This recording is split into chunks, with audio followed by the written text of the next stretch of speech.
Gente, é importante levantar também a questão de que a prefeitura está sem dinheiro. Isso é um discurso que a gente vem ouvindo já, olha, nem lembro, nem sei há quanto tempo. Entra prefeito, sai prefeito, o discurso é sempre esse. A prefeitura não tem dinheiro. Mas, todo quadrimestre, a gente procura o Diário Oficial para ver o relatório das contas e nunca está no vermelho. Né? Aqui é um lugar que está sem dinheiro, mas as contas estão lá sempre com sobra. Então, ainda não entendi também aonde é que está faltando dinheiro para o governo municipal.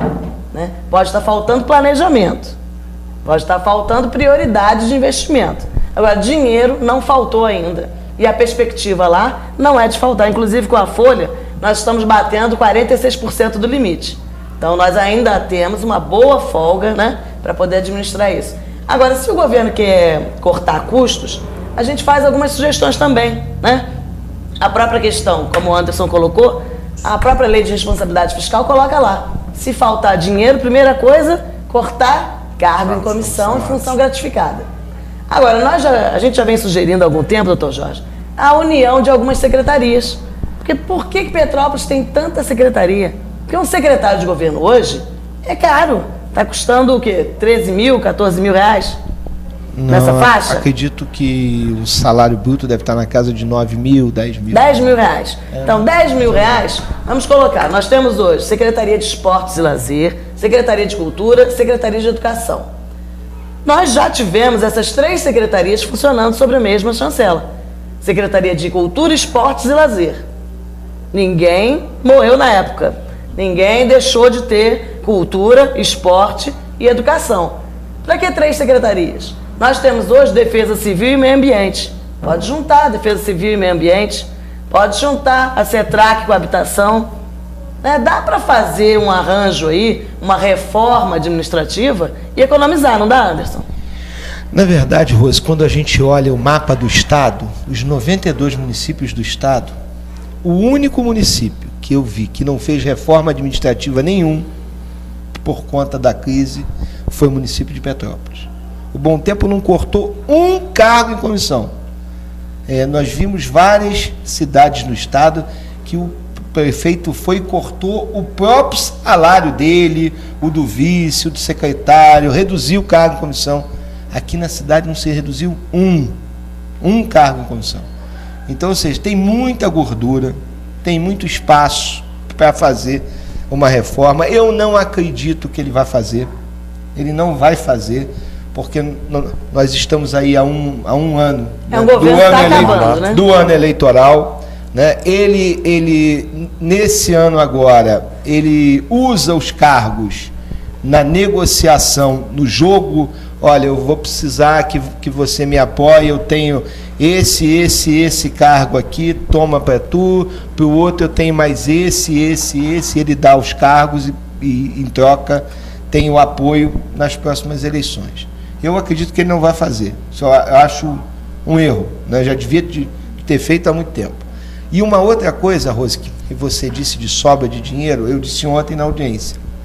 Em junho, o governo soltou um decreto de um excesso de arrecadação de ISS de 20 milhões de reais.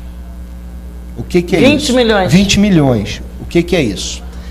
O governo monta o orçamento, a lei orçamentária, e nós votamos lá na Câmara.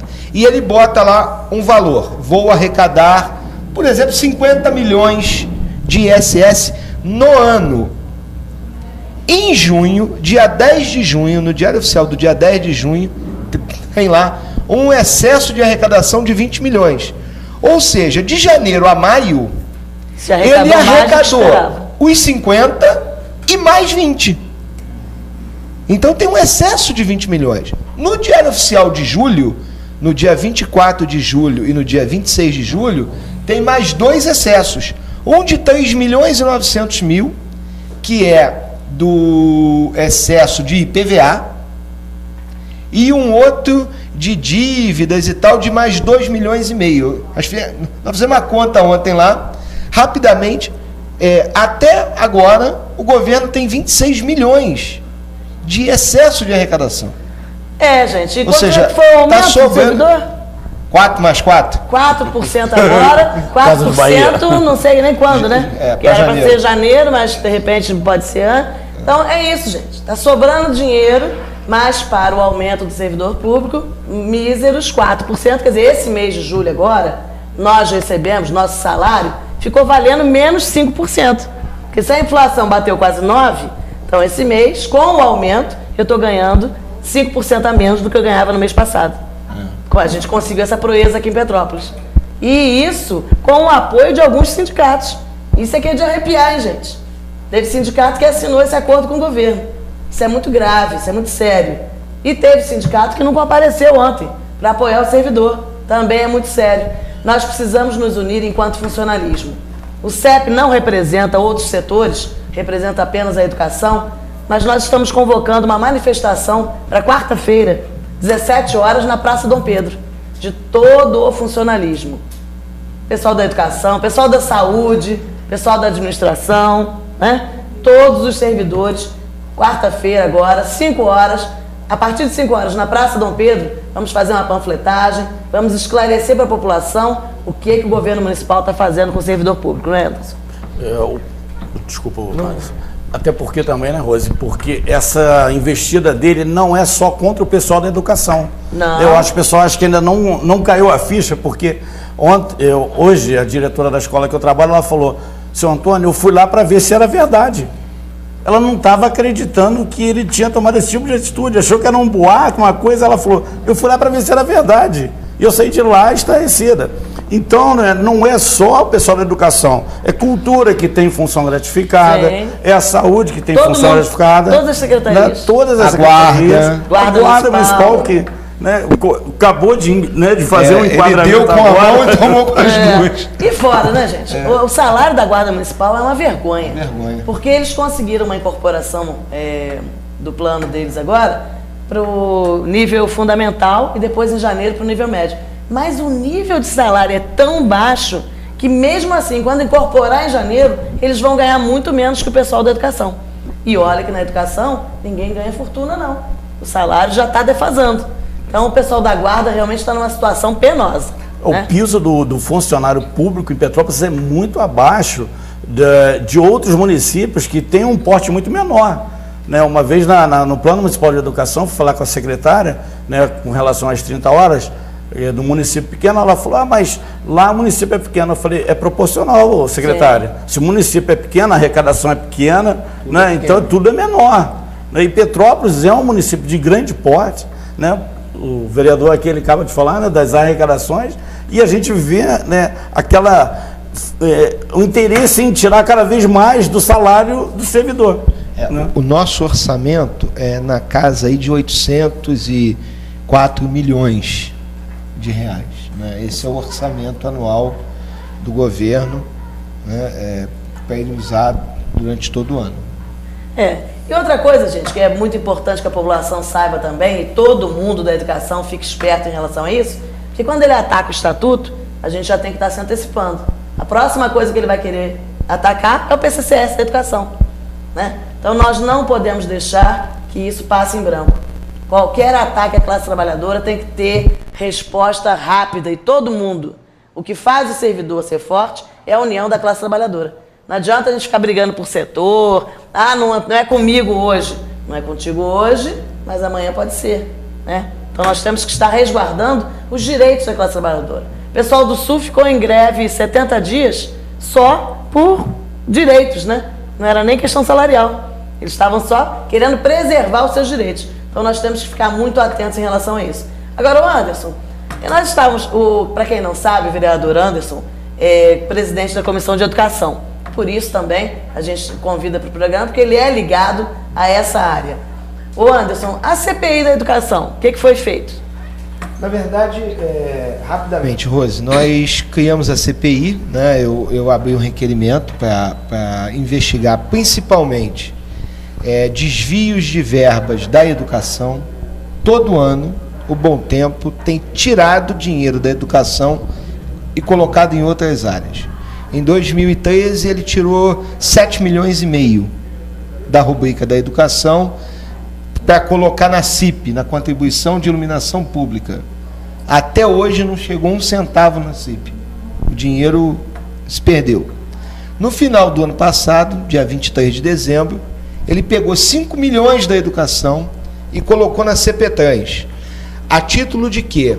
De restituição do uso dos ônibus. Porque os estudantes usam os ônibus, né? Aqui no município. Eles andam de graça nas empresas de ônibus. Então, era como se fosse um subsídio. Olha, eu vou colocar aqui 5 milhões para aliviar a conta do sistema. Primeira coisa, isso não entrou na planilha de cálculo. Porque qualquer coisa que você coloque no sistema de ônibus, você tem que colocar na planilha, para, no caso, diminuir a passagem. Isso não entrou. E a segunda, né, que por conta de não ter colocado na planilha, porque não entrou, porque as empresas não receberam um centavo desse dinheiro. Porque a CPTrans, ela tem o quê? A obrigação de gerir, sim, de organizar, de fiscalizar. Aliás, tinha a obrigação de fiscalizar, hoje não tem mais. Porque a CPTrans é correr de transmissão das empresas, né? Faz o que o empresário quer. Tem a obrigação, mas não faz. Ela tem essas obrigações, mas ela não tem ônibus. Ela não leva as pessoas de um lado para o outro. Quem tem ônibus é a Turbi, a Petroita, a Cascatinha, as empresas. Eles é que têm os ônibus. E eles até hoje não receberam um centavo desse dinheiro. Então eu falei, gente, onde é que esse homem enfiou esse dinheiro? E, doutor Jorge, o que acontece? Na administração pública, os municípios são obrigados a investir 1/4 da sua receita corrente líquida em educação. Isso é obrigação constitucional, é o mínimo constitucional. Né? Você é obrigado a colocar 1/4 do que você arrecada em educação. Ano passado, o prefeito colocou 25,37% em educação. Cumpriu? Cumpriu. 1/4 é 25, colocou 25,37, cumpriu. Só que cadê os 5 milhões? E cadê a qualidade desse investimento? Aonde é que está esse dinheiro? Então, o que eu quero investigar é isso, porque na minha conta, o prefeito desviou o dinheiro, não indicou algo no empenho que não aconteceu, ou seja, na minha visão, é improbidade administrativa. Eu já oficiei, enquanto a CPI estava funcionando, Rose, né, enquanto deu tempo, eu oficiei o Tribunal de Contas, que eu estava investigando isso, porque nas minhas concepções, na minha observação, o prefeito vai ter que descontar esses 5 milhões do investimento dele. Dos 25%. Dos 25%. E aí ele não cumpre o mínimo constitucional e ele vai ter contas rejeitadas no Tribunal de Contas. E mais do que isso, ele vai ter que repor esse dinheiro à educação. Mas a CPI foi interrompida por quê? Ele entrou com uma ação na Justiça, alegando o quê? Alegando que a CPI queria, na verdade, fazer uma devassa. Porque eu entrei com 2 requerimentos de CPI. Um para investigar a educação e outro para investigar a CPTrans. As 2 CPIs foram cassadas. Ele usou o mesmo argumento, que a gente queria fazer uma devassa na administração pública, isso é proibido, e esse foi o argumento dele. E ele diz o seguinte, que tanto na lei orgânica quanto no regimento interno da Câmara, está escrito lá que a CPI tem que ter um fato determinado. Essa é a argumentação do governo. Na verdade, não está escrito um fato determinado em lugar nenhum. Na lei orgânica está escrito fato determinado. E no regimento interno, fatos determinados a serem investigados, inclusive no plural. O que é isso, Rose? Eu não sou obrigado a abrir uma CPI para investigar uma coisa só. Para apontar um fato tão específico. Um só. Às vezes eu tenho várias denúncias. Você quer ver uma coisa? Eu tenho um monte de denúncias de que tem irregularidades no convênio com a Comac, que é uma conveniada. Eu sou obrigado, eu tenho um monte de gente, eu tenho um monte de indícios que ali tem algum tipo de problema. Eu quero investigar aquilo ali. Ano passado, o governo não repassou parte do INPAS da educação. e desviou 5 milhões e colocou na CPTRANS. Uma coisa tem a ver com a outra. Eu tenho que investigar isso. E aí não pode mais investigar. Aí, na minha visão, o procurador induziu o juízo a erro. Ele pegou parte da lei que ele queria, lá, o artigo e o parágrafo que ele queria, colocou ali e agiu, se o advogado me disse lá, doutor, se eu estiver errado, o senhor me corrija, com litigância de má-fé. Né? Ele induziu o juízo a erro. Nós já fomos ao juiz, né? Já tivemos com ele ontem para mostrá-lo. O advogado foi lá, né?